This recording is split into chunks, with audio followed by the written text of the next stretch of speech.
Bonsoir et bienvenue dans votre revue d'actualité de ce mercredi 29 janvier 2020. Nous démarrons aujourd'hui avec la déclaration de l'ancien défenseur de la sélection togolaise, Darine Mombe, qui a disputé Sénégal-Togo en 2005, se prononcer sur le groupe H où logent les deux anciens adversaires qui vont se rencontrer à nouveau pour le compte des éliminatoires de la Coupe du Monde 2022. Selon l'actuel entraîneur de Charleroi, l'histoire peut se répéter. Le Togo pourrait donc encore une fois barrer la route au Lion pour une qualification en Coupe du Monde. Il explique comment les éperviers avaient réussi à éliminer la bonne équipe du Sénégal.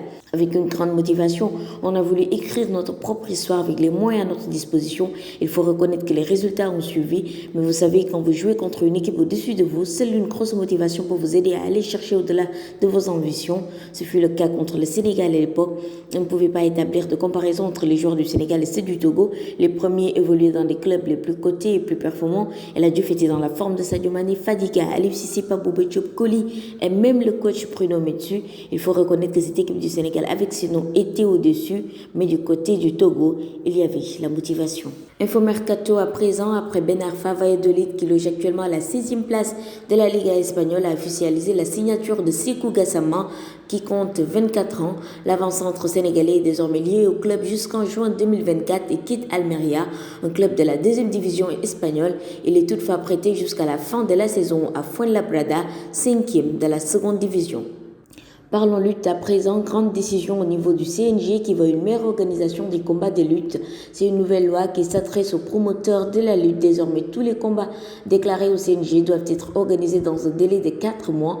Aucune cérémonie post-combat, par exemple les face-à-face, ne doit être organisée avant la signature d'un avenant au CNG. Une caution de réservation de la date sollicitée fixée à 1 million de francs CFA. Si la manifestation est organisée à la date prévue, la somme versée est restituée aux promoteurs.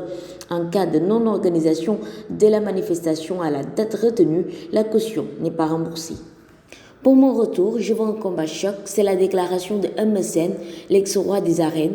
Défié de tout part, celui qu'on appelle Tai Shinger veut un adversaire de taille, voire une revanche.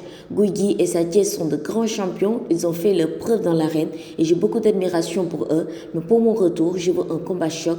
Il y a Bombardier qui déclare que sa défaite la plus pénible dans l'arène fut contre moi, donc je suis disposé à lui accorder une revanche, a argumenté le lutteur pékinois. C'est tout pour aujourd'hui, rendez-vous demain, Inch'Allah.